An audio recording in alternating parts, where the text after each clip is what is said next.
cinnamon brown. This light made me like cinnamon brown. Anyway, cinnamon brown.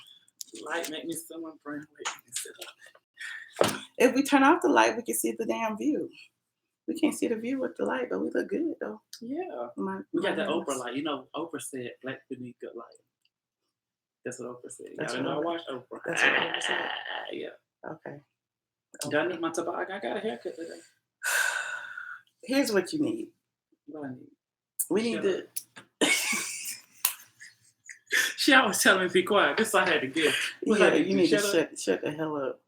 No, honestly, we need to continue this conversation we were just having on Periscope about the flashback stuff. So let me read y'all this second part of the letter to the attorney. Then I'm gonna read you the rest of Michelle. Okay, you need to probably start from the very beginning since we're over on YouTube. We just gonna start out over because I know the Periscope people know, but you know the YouTube people may not know. So she needs to enter how she end up even writing this post, and I'm gonna read it. Tell them how you end up even writing this. Okay, for those of you who don't know, I'm a blogger. I blog about housewife stuff, and I was blogging about Marlo Hampton for years. I was probably the first person who announced that she would be joining the show. She was supposed to be a housewife. They stashed the peach from her, yada, yada, yada. Long story short, when I released her mugshots back in the day, she sent an attorney letter to me, and the attorney demanded an apology. And so it was just kind of funny. We were talking about this like for Flashback Friday, and we were talking about like fast forward to now. I recently got like a cease and desist from Kim Zolciak, and that's a whole nother story. But that'll be next week. I'm gonna publish that on Straight from the A also. But this particular letter led to this whole Flashback Friday discussion. And again, the attorney demanded an apology, and I gave the attorney what he wanted. I mean, I just went and wrote an apology. So what's the big deal? So funny. 6 years later, of today's date, look at this. It's actually January the 12th. Today is January the 12th. It was January 12th. And today oh is my January God. 12th. Wait a minute. I want to see when I published it. I published it on the 19th. Oh my God. Like, that's crazy. That is crazy. That's crazy that we're finally talking about this today. 6 years later, it's the anniversary that she actually received the letter that the attorney dated it. That it was actually sent to her January 12th, 2012. I didn't know that. Yeah, so I was sitting there looking at the thing. I was like, wait, today is the 12th.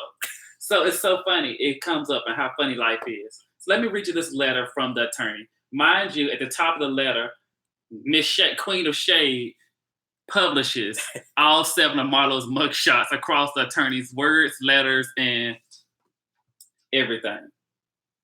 So it starts off, to whom it may concern, we are litigation counsel for Marlo Hampton. We are writing regarding this outrageous statements published by you. Many of them are false.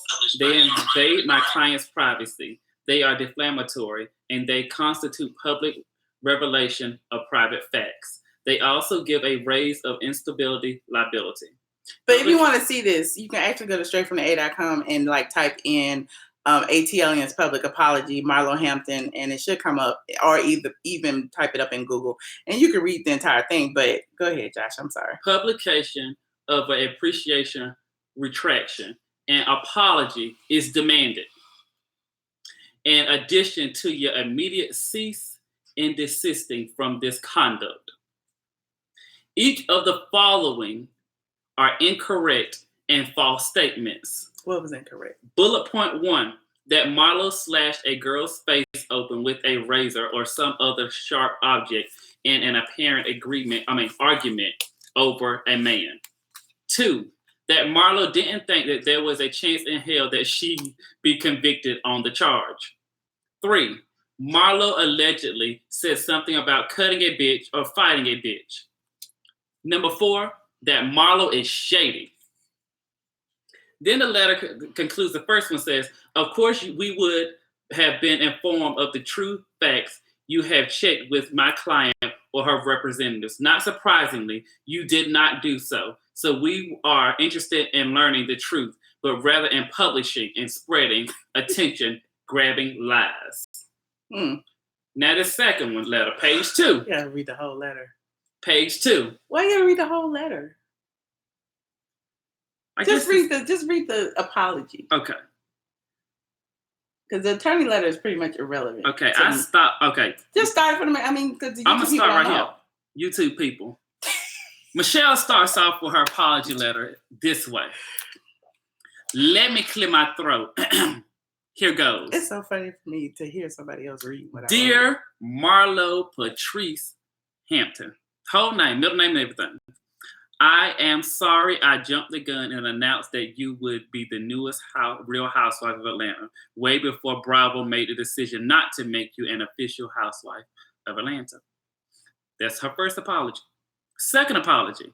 I apologize for spilling the beans regarding your extensive criminal past by posting the 7 Florida mugshots we know of that anyone can find over the Hillsborough County Sheriff's Department. That's her second apology. I'm sorry for posting your Hard Knocks life story that you sent over to explain why you thought it would be a good idea to carry a concealed weapon to a Florida nightclub and cause bodily harm to a woman you claimed was your friend. That's a real post. Apology 4. I don't understand what the big deal is. I apologize for revealing the truth about your relationship with Charles Grant months before you admitted y'all weren't together. That's number 5. Another apology. I'm sorry that someone used a Gmail account, address registered, and your name to threaten me online. That's number 6. I apologize that you were locked up so many times, and I am saddened by the fact that your rap sheet may prevent you from ever becoming a law enforcement official. I apologize for never signing a confidentiality agreement with your attorneys. Okay. And last but not least, I'm sorry for not kissing your ass like the other blogger and drooling over your designer duds. Sidebar, I did give you props though. I did. I think Marlo dresses very well. And ATLien tweets this. This is a tweet from ATLien. You can put lipstick on a pig, but at the end of the day, chitlins still stink. This girl. That's what I said? Yes, that's what you said. Oh, I said stank. Stank. Sorry, not stink. Stank. So again, Marlo, I apologize for all these things, but unless I receive a cease and desist from the family of the victim who committed suicide years after you were found guilty and served time for that brutal aggravated battery with great bodily harm charge, then my post stands as is. Sam's MacBook. So again, the only reason we were even talking about this letter was because of the new letter that I got. So the new letter pretty much, hold on, I'm trying to find it, focuses on Kim Zolciak and how I always call her KKK, the Kim Croy clique, Kim Croy and the kids, Kim. All of her children's names start with K, so I named it the KKK, the Kim Croy clique. So with how long ago was that letter? Hold on, I'm trying to find it. It's so long ago. Hold on. And so many people send me stuff about Kim that have so much in my email. She doesn't like it at all. In fact, she seems to think that with the racial climate as it is today.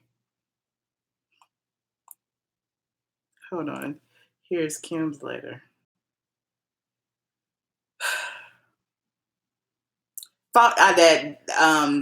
Labeling them as KKK falsely insinuates that my clients are affiliated with the Ku Klux Klan and are racist.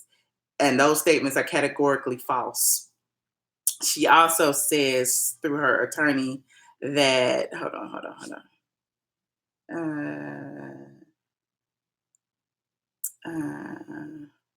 They demand a sincere apology as well, and it's coming. I'm gonna issue a sincere public apology to Kim and the KK, the Kim Croy clique.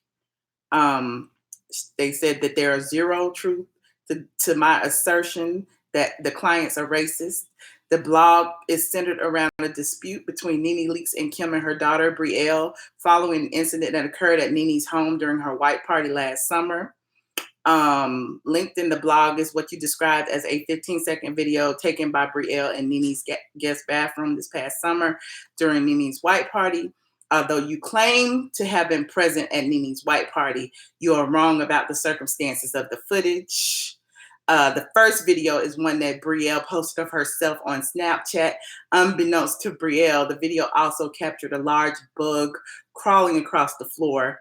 Within minutes of being posted, it was brought to Brielle's attention that there was a large bug in the video, and she immediately deleted the video. Thereafter, Brielle observed that there were what appeared to be several other large insects on the floor in Nene's guest bathroom.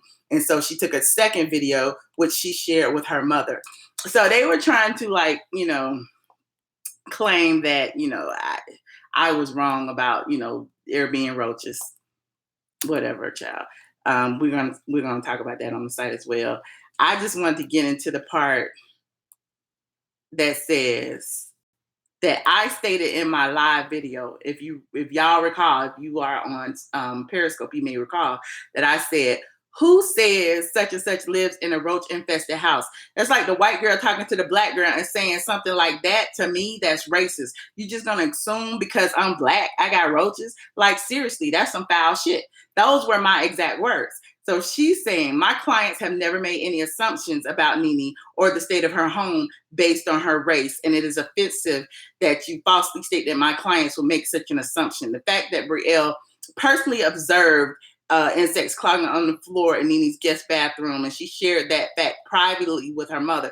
See, the thing is, they sent this letter before knowing that I knew that Kim had sent the video to, like, everybody on the cast. Everybody on the cast has a copy of this video. Not just me, not just Nene, everybody on the cast. So for them to say the video was only shared privately with Kim, that's a lie in itself. There's some other things in here that says, and I'm going to post this whole letter on straightfromthe.com, but I wanted to wait till after Kim made her, you know, appearance. The part that really struck me in this letter was when she said that,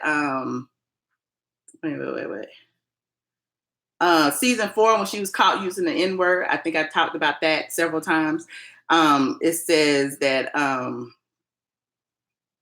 moreover, it was Kim's African-American assistant, not Kim, who stated that Candy's home, which is located in the Cascade section of Atlanta, a neighborhood commonly referred to as locals as the hood or the ghetto, was in the ghetto. So basically, you're saying that everyone in Atlanta thinks Candy lives in a neighborhood known as the hood or the ghetto. I live in Atlanta. I don't think the Cascades is the hood or the ghetto. Like, who thinks that? Like, and who would tell you, Mr. Attorney Man, that Candy lives in the hood or the ghetto? That's interesting.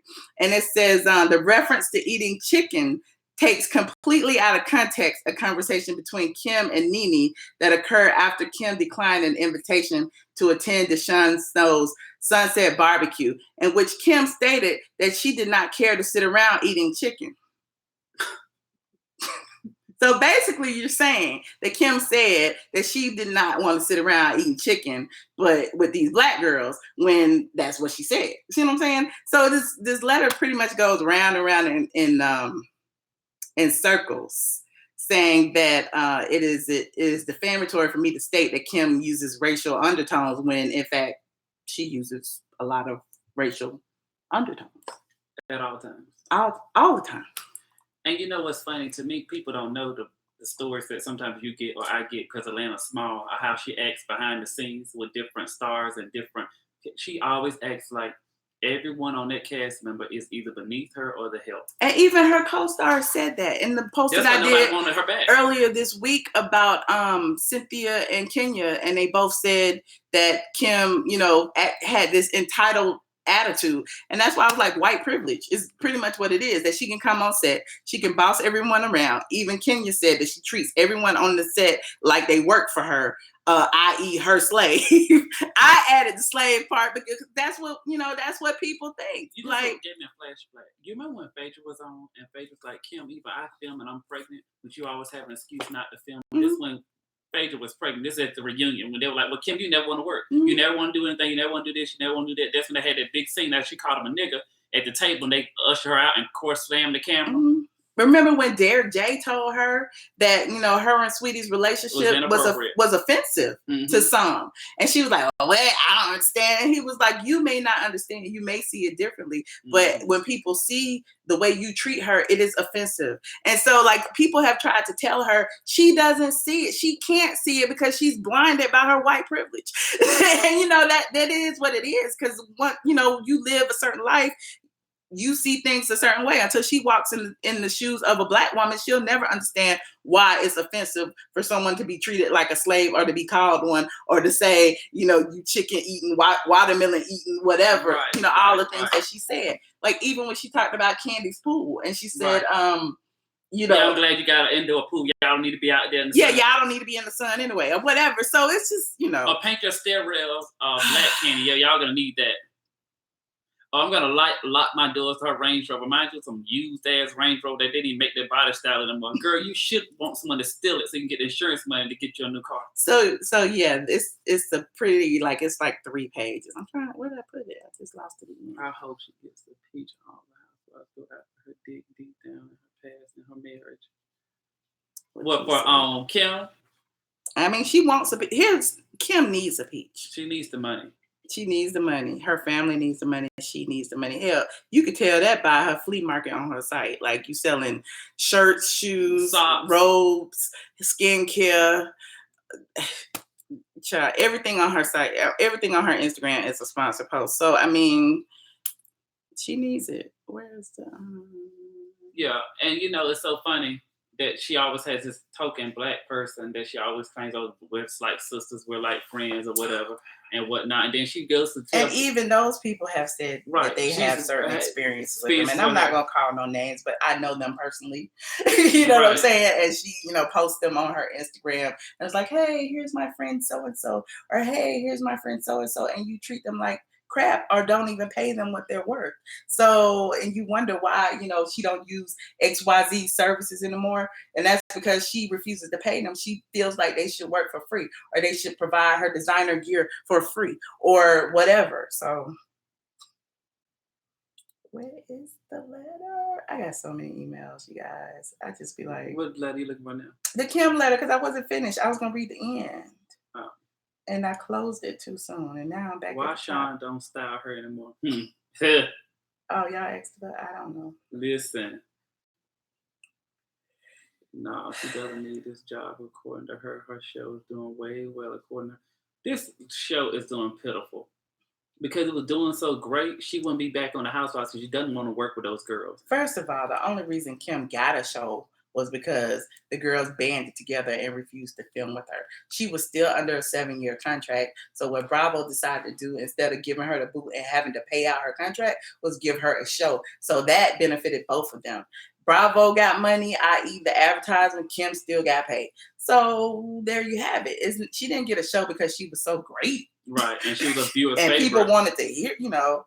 It's just, man, if I could tell. But even her interviews are always about Housewives, or her confirmation or confrontation with Nene. It's never about her show with her family and her kids. Most people go on the interview to talk about their show, but her show isn't that interesting. How interesting can some damn kids who just learned to talk beat, and some damn tramps that's like just turned 17, 18, 19. She has a daughter dating a sports star. Well, she doesn't have her daughter. Oh, I'm sure it's something Kim set up.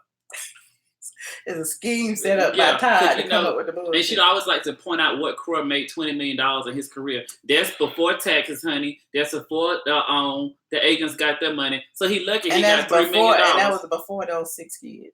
Right, before those 6 kids, he lucky if he got a damn $2 million check at the end. And you buy a nice house and a few cars. Even Andy said, "Kim, I'm concerned about y'all finances. Y'all don't think y'all spend it way too much." Just came out this old man who know her salary, how much she getting paid from Bravo from day one, and he probably know about what the crew are doing. But isn't there like a rumor that she still, like, you know, she still be getting a big papa, and she still be getting shoes off his account and stuff like that. The lady that wants to live a glamorous life, and she wants to sell the fairy tale. I think she thought her show was going to be great because she got a whole white family and it was going to be enduring, but it ain't that great. Okay, enough of his Kim. parents no more. And no, she doesn't talk to her parents anymore. So switching gears. Oh, wait. Michelle wrote another post this week that caused a lot of controversy. Which one was that? About let last year be the rest in peace to men wearing wigs. Oh, I didn't write the post. Well, I wrote a post about an Instagram right. You didn't post. illustrate it. You weren't the founder of the post. Right. You just saw it and thought it would be an interesting topic to talk about. Mm-hmm. I'm still looking for it.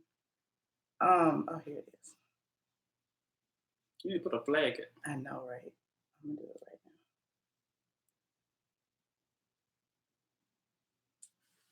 now. Yeah, the men in wigs post really, really got people in their feelings, and I feel like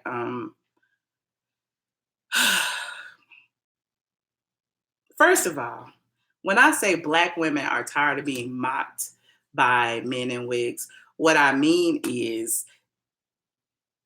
we are tired of being the caricatures or the butt of the joke, because at the end of the day, more people than just us are watching it. More people than just your Black friends or Black men and Black women are watching this. White people watch this and they just assume that this is how Black women are supposed to act. I'm not saying I act that way or anybody I know act that way, but there are some women that act that way. Whatever, that's fine, and that's everybody's defense of it. But when you put out stereotypical images, they perpetuate a problem, and a lot of people see that, and it's just like, how can I explain this? How some white people feel like monkeys are funny. Putting that little boy in a monkey. That was funny to some ad person at H&M. It's not funny to us. We're offended. Black people are offended. We get offended by, anything that references monkey or gorilla, because we know there's a stigma attached to that. That's how it is with these particular men, and it doesn't necessarily have to be gay men, just men in general who use stereotypical images of Black women to, for clicks, views, and laughs. Now, people have brought up Flip Wilson, Tyler Perry, Martin Lawrence, Eddie Murphy, and you can. I don't even know if you can compare those comedians to the things that I'm talking about. When I talk about the derogatory images versus those images where you got, Tyler Perry putting on a wig acting like your grandmama or whatever. Martin, that was, years ago. And we, some women had, a problem with that. But Shanae wasn't the only character that Martin did. And he didn't do that character all the time and reinforce that images with everybody. He did Shanae, he did Jerome. So he had a male character, a female character. He had a little boy character. So, when we see, I don't know. He also had positive female representation on the show. He had Pam, he had Gina, who were right. There's a balance. And the same thing with Tyler Perry. Madea isn't the only character that Tyler Perry plays. He played that old man, Joe, the cousin. He had all the people around. So there's, even with Norbit, you can talk about Norbit and, was it Norbit? Mm-hmm. Okay. And it was Rasputia. And then he played a male character. So, it's got all of that, but you don't see the same balance. You don't see them making fun of on social media. You don't see them making fun of Black men. If they had a Black man on there and they would say, oh, he's ghetto, he carries guns and he smokes weed all day and got 10 baby mamas, Black men would be up in arms and Black women would support them. But when it's Black women who are the butt of the joke, it's just like, whatever, let's all laugh. We laughing at each other, honey, because we don't like that girl anyway. So, that ain't me. And they talking about you behind your back. So it's just interesting to see. That's all. And, people keep saying that, you were linked to somebody who was wearing a wig and da, da, da. Here's the thing. When you know better, you do better. I used to think some of that was funny, and I see it now, I laugh, I'm guilty. But at the end of the day, is it good for the overall consensus? You know what I'm saying? So I understood what Dana Chanel was saying when she said you could be the next Denzel or you could be, a superstar. Why are you doing this to get laughs or to display your talents when you could be doing so much else than making fun of your sisters, your mothers, your aunties? That was all I'm saying. I can also see if it was a balance of, okay, you're doing a Shanae impression about the ghetto girl around the corner. but you're also doing an impression of how sophisticated and bougie maybe a Oprah or Michelle Obama is, or But you never, Condoleezza Rice and honey, stuff like that. when the Because last time you saw a black man dress up like Oprah? no, I've never. Or a Maybe black man Halloween or dress up something like that. Michelle Obama? It's horrible. And and people have been coming at me and it's homophobic. And wait a minute, I'm gonna read this one comment. It wasn't even on my site. It was on my Facebook page that I actually responded to. The culture, we are mockery out of all things. Those races find humorous when it's later offensive after the stereotype when we look at it differently. That's so true. That's so true. Bridget McKenzie, that's so true. And like we always, like Malcolm X said, black women are the least respected. And so, we're the least respected because half of us don't respect ourselves. And the ones that do respect themselves and each other, we get blasted for even calling, my thing is, I'm not saying stop. I'm not trying to knock nobody's hustle or none of that. Only thing I'm saying is pay attention. Pay attention to the things that you delight in, because some of it is really bad. Because not only you delighting in it, there's somebody who's going to be your coworker one day that's delighting themselves in it, thinking that's exactly how your mom or your sister act. And that's why sometimes when you meet people from different cultures and stuff, they say inappropriate jokes like, what the hell are you talking about? Like, I don't act that way. That's not who I am. That's not the representation of how I represent myself or talk that way. Here it is right here. Oh, shit, it's got more comments. I hadn't even been on my personal page. Okay, somebody said, and he was really upset. He was like, the problem I have is that women reinforce this by wanting to carry a gay around as an accessory, especially in Atlanta and especially on Housewives, since they treat these men like the latest fad, a pet punk, if you will, and these dudes aren't offended that they're the latest in thing. They adopt their styles, mannerisms, and languages, and he put quad in parentheses. And then when the novelty is worn off, they turn around and get disturbed. One thing that wouldn't make all of these dudes successful that the offended seems to be forgetting, if there wasn't something about each of these dudes that black people related to that didn't remind them of a friend, girlfriend, sister, mother, grandmother, or spouse, it wouldn't be funny. If seeing it in real time perpetuated by men is offensive, then maybe it's the ugly truth that reminds you of a segment of black women that you are not very fond of. And in that instance, your issue isn't the men who imitate these women. Your issue is with these women. My issue with that statement is it's the same thing. Oh, God. I said, I'm just going to read my response. The real tea is that most of the gay men that you think are accessories are actually clingers on who seek to hang out with celebrities, etc. Oftentimes, these same men that you speak of try to get closer to certain women for their own personal reasons. I don't condone anyone being referred to as a pet, and I've never heard anyone refer to any male as a punk. But maybe that's the caliber of people I choose to hang around. You'll never get it because you aren't a black woman. This was coming from a gay man, by the way. And that's okay. I think you feel some kind of way because it's a reflection of the way you and your friends feel about black women in general. While you have made some very valid points, a lot of gay male lingo steals from black women in the first place.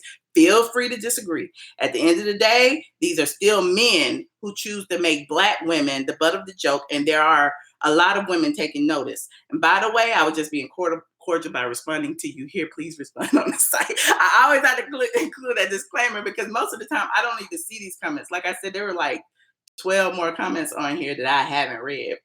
But yes, they like your response. Huh? They like your response. Yeah. But and there's another one. This one lady said, "Well, they aren't hurting anyone. Why can't they? You just laugh and let it be." I mean, the thing is, no, she said they aren't physically hurting anyone. So why can't you just laugh and let it be? And I was like, the same could be said for white people in blackface. The same can be said about that little boy in that monkey t-shirt. It's not physically hurting anyone. So why don't we just walk away and don't say anything? So, I mean, a lot of people think a lot of things are funny. That doesn't make it right. So we were just opening the dialogue to just discuss it. That's all. Nobody's going to. At the end of the day, nothing's going to stop people from doing what they do to make money and to do what they do to make, clicks or get views or whatever. Nothing's going to stop them. They got millions of followers, whatever. And, one of them was K-Way. TT is funny. Okay, TT is funny. But that doesn't mean that, the image of TT in pink lip gloss and snapping fingers and pop, is a good image for black women as a whole, especially if he goes to like a rodeo or something, and all these white people want to see him in a wig and lipstick. They think that that's cute, and it's like, let's put this puppet on a string and watch it dance. I don't know. I just feel some kind of way. I just want people to do better. There's a lot of intelligent people who, do that, and they don't live their lives as women. Before anybody start, getting mad and the gay men bash me or whatever, I'm not talking about, transgender, transsexual, or people who live their lives as women. I am not talking about that. I am talking about men in general, straight men, gay men, whatever. Just men who mock and mimic Black women for jokes. That's it. I'm not talking about people who live their lives that way. That's a whole nother conversation, and that's where they're trying to take it. And to also bring some light, if y'all look at like some of the white men who depict white women, it's always something very glamorous. It's always there's some rich white woman who's waiting on her husband to take care of her. White men emulate Marilyn Monroe and Alexis from Dynasty. Or like, what's that, Joanne the Schemer? She was walking around with a fur and stuff like that. Yeah. So some type of glamour. So he does, he's pretending he's a Caucasian woman. So that's you never see anybody mocking a Caucasian woman. And if they do, rarely is it a trailer trash person. It's a valley girl or something like that. So the only thing I'm saying is just to look at the images that are portrayed and, just think. Nobody mocking Honey Boo Boo Honey. Ain't nobody dressing like her, looking like her. Or the other one, Catch Me Outside girl. Right. So, just think sometimes about how certain images are affecting, some of the people. Hey, Rena. I appreciate it. She says she's a big fan of the Michelle and Josh Chronicles. You mean the periscopes that we be halfway deleting because we don't be knowing what we be talking about. Just talking crazy. It's real raw sometimes. Real raw. And I'll be like, ooh, child, let's delete this. I don't know what was said. And I don't have time to rewatch it. Right. We ain't getting sued today. Not today. So yeah, just to create a, conversation again, I just don't want people to think I'm just, riding hard for, the banishment of gay men or whatever. And it's not even like a gay or straight subject. It's just a people subject talking about how we depict African American women. How I read it and looked at it. That's what I thought about when I read what she said. And I was saying. And if you haven't read what she said, again, her name is Dana Chanel. She refers to herself as Afro-Latina. And a lot of people are picking that apart too. She's not Black. And this Latin girl got y'all Black women up in arms. It doesn't matter who said it. It was said. And now that it's been said, at least somebody had the, wherewithal to say it. We can have the discussion because it needs to be addressed. And what she actually said verbatim. That's what my red cup is. Ain't no more liquor. You drank it? I drank it all. The whole bottle? I drank it all. Oh my God. No wonder you're about to pass out. She said, well, I'll get crucified, but as an Afro-Latina, I truly believe it's a poor and degrading representation of the power of a Black man's talents, who I am, my family, and my kids will become. You are actors capable of being the next Denzel, the next Michael B. Jordan. You guys are capable of taking your talents beyond social media. This is not cool. Propaganda at its best, destroying and feminizing the Black man's image. This is the sunken place. And it's disheartening so many people support and encourage them to act like females when they are saying that's how they see us as women and think it's funny. So I agree with her. I mean, and yeah, a lot of people feel some. No hookah, no liquor. Yeah, you were supposed to go get us some cold. I ain't had a key. I thought you got a new one. I did, but we can go there. I guess I should have.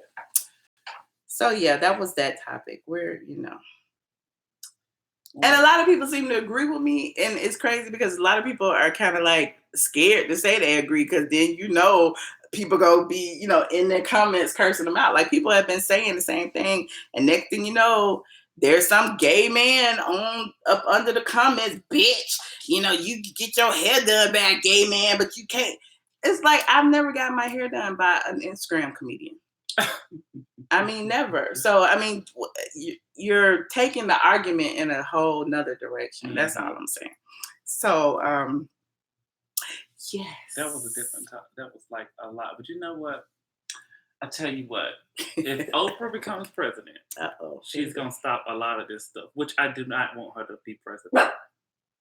I don't want her to be president either. I mean, I would vote for her if she ran. Absolutely, I would vote for her, but I feel like because she's worked so hard, so much of the media would try to tear her apart and obliviate all that she stands for the African American community. Like just try to dispose and depict her in every single way they could possibly do.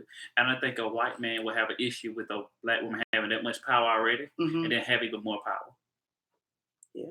Who can have more power right now as a woman than Oprah Winfrey? And then you run the most powerful country in the world? I just think a lot of white men and some white women will have a problem with that. Well, that's why I don't think she would win. That's what I was about to say. If that's the case, she might not get that far. Yeah. So, we'll see. Yes, I did, but I called and contacted my cousin. Marquise, they will. Right. Talking about that picture. I didn't. No, I haven't seen it. No, I haven't been online. I've been rolling around trying to weigh in and trying to eat. In fact, it's time for me to take a shake, drink a shake. But what was the third thing we were going to talk about today? Oprah. Flashback Friday. The Wigs. We did the Wigs. We did the Wigs. We didn't do Oprah. We got there started talking about Oprah. So Josh, would you vote for Oprah? If she's on the ballot, I'm gonna vote for her, but I do not think she would win. But I will vote for her. But why would you vote for her? I would vote for Oprah because I feel like her intentions would be great. And it would be equally distributed between wealth because she has money and smart and she would know how to take care of the budgeting of the country. But also she will look out for poor because she was poor. She has got that she's poor. And then who wouldn't want to be under someone's leadership who's a giver? So I feel like she would try to give back to the people, from soldiers to disabled. And she would inspire other people to live a better life, give as well, live a better life. She would want everyone to live their best life. She would want every man to live their best life. We would hope. Right, that's what I think. I mean, we would never know until someone gets in office. I mean, a lot of things Obama, we thought he was going to do once he got in office, he wasn't able to accomplish because you need a team and you need people behind you in order to accomplish it. So they try to block him in certain ways. And some things you got to figure out what's the greater good. You want to have something that actually work, or you want to like healthcare. He tried his best, You're right. But I mean, it was kind of a failure. You're right. So I mean, to depict the person, let's let Oprah stay in her glory where she is, out of the campaigns and off the trail and out of the White House, and keep her down with her crown on her head. Then for white America, people, period, even African Americans in the Christian organization, crack her crown. Crack her crown? Yeah, just crack it because she has a crown. She's queen. She is a queen. So they would crack it. But I believe Oprah may be able to do more good outside of the presidency than inside of the presidency. No one mentioned the Black and male victims and Me Too movement. Yeah. Are there? I mean, I haven't read any. I mean, I may be behind. I mean, I have so many different things and subjects going in and out. But yeah, I mean, no one's mentioned any. Are there any? I think that'll be interesting to see because you know the actor Terry Crews. You're right. We talked about Terry Crews at length. But you know what? I think there's a lot more men that would never say it because they will feel like their manhood's been, questioned.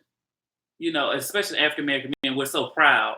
No straight man who has a wife and children wants to say, well, yeah, a white producer did caress my leg or touch me inappropriately. And no, I didn't walk off the job because I wanted another job in this industry again. But I had a sales manager. I was working car dealership. And he would touch he was married. Mm-hmm. He would touch a lot of the salesmen and some of the managers in a inappropriate way. I remember you telling me about him. Like he would come to you, talk to you, try to massage you and pinch the inside of your thigh. You little motherfucker, wait a minute. I ain't well. I'll pop you. Employed, unemployed. I believe there are men who have been a part of the Me Too movement, but I believe there are also way more men in power, which is why I think the women get the focus because it's the men in power who are getting the brunt of the news. You know, it's not necessarily the Me Too movement per se, thinking that it's only women. It's just the men movement. who are over, who have been committing the acts that are the focus more so than the movement itself. Does that make sense? Yeah, but you know what? I thought about this. They're doing a lot of the Me Too movement in the film industry. Do you know how much of that happens in the music industry? That's yes. where it really Me Too should be major, and that's for men and women. There are a lot of even male artists who are I can famous have to a this whole day. bunch of Me Too movements in the music industry. I've been that Me Too movement in the music industry. Even Mariah Carey said, she's like, well, they're over here in Hollywood. She's like, now when they get ready to do a Me Too movement in the music Russell industry, Simmons is in the music. Yeah, you're right. But yeah, and Spike Lee and Bill Cosby. Okay, we got a lot. You right. No, that's just the tip of the iceberg when it comes to the music industry. Think about some of the major people we know that's in power today who. Well, when you think about all the video girls and the video vixens and people who, the strippers and hip hop, I'm sure there are a lot of victims. Or